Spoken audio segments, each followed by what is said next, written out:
Hi friends, welcome back to information Telugu channel. EPF అకౌంట్కి date of exit update చేస్తూ ఉంటే చాలామందికి ఏంటంటే డేట్ ఆఫ్ ఎగ్జిట్ దగ్గర ఎర్రర్ వస్తుంది. ఆఫ్టర్ 2 months తర్వాతే మీరు డేట్ ఆఫ్ ఎగ్జిట్ అప్డేట్ చేసుకోగలరు అని చూపిస్తుంది అంటున్నారు. ఈ వీడియోలో మీకు ఎక్స్ప్లెయిన్ చేస్తాను అసలు డేట్ ఆఫ్ ఎగ్జిట్ ఎప్పుడు మనకు ఆప్షన్ వస్తుంది అనేసి. వీడియో క్లిక్ చేయండి. కొత్తగా చూసేవారు సబ్స్క్రైబ్ చేయండి. చాలామంది డేట్ ఆఫ్ ఎగ్జిట్ కోసం అప్డేట్ చేస్తూ ఉన్నారు, కానీ అక్కడ ఎర్రర్ వస్తుంది అని చెప్తున్నారు. ముందుగా అసలు డేట్ ఆఫ్ ఎగ్జిట్ అనేది ఎందుకు మనము ఎంటర్ చేస్తాం? మొదటి రీజన్ ఏంటంటే మీ యొక్క పిఎఫ్ని పూర్తిగా విత్డ్రా చేసుకోవాలి అంటే ఈపీఎఫ్ అకౌంట్కి రిజైన్ డేట్, ఎగ్జిట్ డేట్ అనేది అప్డేట్ చేసుకోవడం మ్యాండేటరీ. రెండవది ఏంటంటే మీరు ఎప్పుడైనా కంపెనీ మారుతున్నప్పుడు ప్రీవియస్ కంపెనీ యొక్క అమౌంట్ని ప్రజెంట్ కంపెనీలోకి ట్రాన్స్ఫర్ చేయాలి. అలా ట్రాన్స్ఫర్ చేయాలన్నా కూడా ప్రీవియస్ అకౌంట్కి, ఓల్డ్ అకౌంట్కి ఎగ్జిట్ డేట్ అనేది తప్పకుండా ఉండాలి. ఆ ఎగ్జిట్ డేట్ కరెక్ట్ అయి ఉండాలి. ఓకే, ఏదో ఒక డేట్ ఇచ్చేస్తామంటే అలా కుదరదు, క్లెయిమ్ రిజెక్ట్ అవుతుంది. సో ఇప్పుడు అసలు ఎర్రర్ ఎందుకు వస్తుందో తెలుసుకుందాం. ముందుగా నేను ఇక్కడ ఈపీఎఫ్ మెంబర్ హోమ్ పేజ్ ఇక్కడ లాగిన్ అయి ఉన్నాను. లాగిన్ అయిన తర్వాత చూడండి, వీరికైతే ఎగ్జిట్ డేట్ అప్డేట్ చేసుకునే దానికి ఆప్షన్ అనేది వస్తూ ఉంది. ముందుగా నేను ఇక్కడ సర్వీస్ హిస్టరీ చూపిస్తాను. ఈపీఎఫ్ అకౌంట్లోకి లాగిన్ అయిన తర్వాత మనకి ఇక్కడ వ్యూ అని ఆప్షన్ కనిపిస్తూ ఉంటుంది. వ్యూ పైన క్లిక్ చేయండి. క్లిక్ చేసిన తర్వాత ఇక్కడ మీరు ఇక్కడ చూడవచ్చు సర్వీస్ హిస్టరీ అని ఉంది. దీని మీద క్లిక్ చేస్తాము. ఇప్పుడు ఈ విధంగా మనకు ఓపెన్ అవుతుంది. వీరు 3 కంపెనీస్లో డ్యూటీ చేయడం జరిగింది. సో ఇప్పుడు మనము ఫస్ట్ కంపెనీకి కానీ లేదా సెకండ్ కంపెనీకి కానీ డేట్ ఆఫ్ ఎగ్జిట్ అనేది అప్డేట్ చేసుకునే దానికి ఆప్షన్ అయితే వస్తుంది. ఇక్కడ మీరు చూస్తున్నారు నాట్ అవైలబుల్ అని ఉంది కదా, date of exit EPF not available అని ఉంది. ఇప్పుడు మనం ఇక్కడ డేట్ ఆఫ్ ఎగ్జిట్ని అప్డేట్ చేసే ప్రయత్నం చేద్దాము.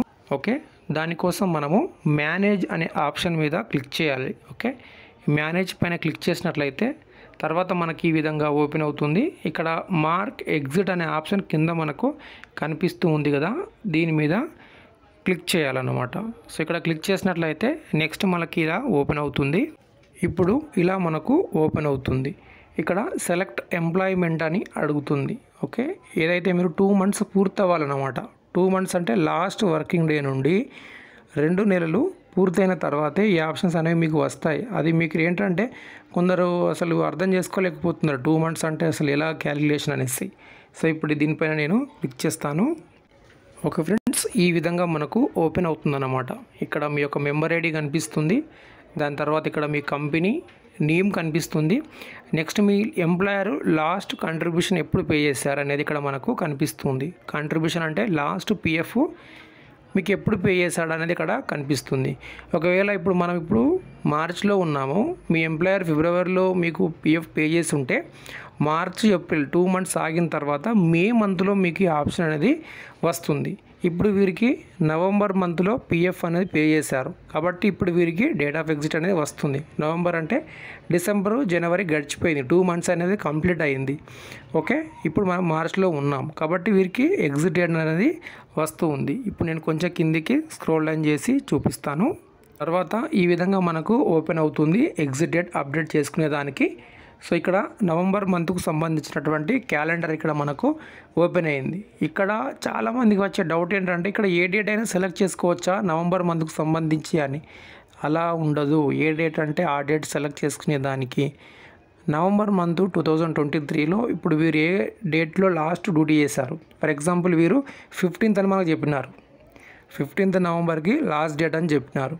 ఇక్కడ మనం 15th అనే సెలెక్ట్ చేసుకోవాలి. అలా కాకుండా 20 25 లేకుంటే 10 అలా కాదు. ఎందుకంటే మీరు ఎన్ని డేస్ డ్యూటీ చేశారో అన్ని డేస్కి సంబంధించినటువంటి శాలరీ మీకు వస్తుంది. అన్ని డేస్కి సంబంధించి పిఎఫ్ అనేది ఈపీఎఫ్లో కాంట్రిబ్యూషన్ అవుతుంది. అందుకోసం అక్కడ డేట్ అనేది మిస్ మ్యాచ్ అవ్వకుండా ఉండాలి. కొందరు ఎలా ఉంటారు, ఇప్పుడు 20 వరకు డ్యూటీ చేస్తారు అనుకుందాం, కానీ వాళ్ళు ఏం చేస్తారో తెలిసి తెలియక 30 or 28 అని పెడతారు. కానీ ఈపీఎఫ్లో కాంట్రిబ్యూషన్ చూసినప్పుడు ఏంటంటే 25 వరకు 28 వరకు పే చేసి ఉంటుంది. అప్పుడు క్లెయిమ్ రిజెక్ట్ అవుతుంది due to exit date miss match అనేసి. సో ఇప్పుడు మనం మెయిన్గా మాట్లాడుకునేది ఏంటంటే ఎర్రర్ వస్తుంది, ఈ విధంగా క్యాలెండర్ రావట్లేదు అని.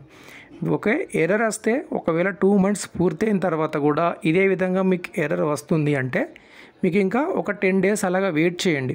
10 డేస్ తర్వాత ఆటోమేటిక్గా వెబ్సైట్ అనేది అప్డేట్ అవుతుంది. అప్డేట్ అయినప్పుడు మీకు ఆప్షన్స్ అనేవి వస్తూ ఉంటాయి.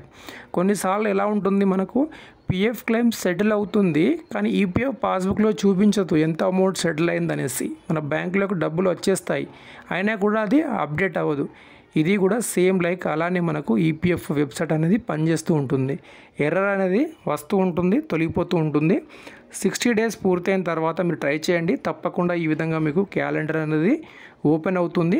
60 డేస్ పూర్తయిన తర్వాత మీకు ఓపెన్ కాలేదు అంటే ఇంకొక 10 డేస్ అలా వెయిట్ చేయండి. అప్పుడు ట్రై చేయండి. తప్పకుండా మీకు డేట్ ఆఫ్ ఎగ్జిట్ అనేది ఓపెన్ అవుతుంది.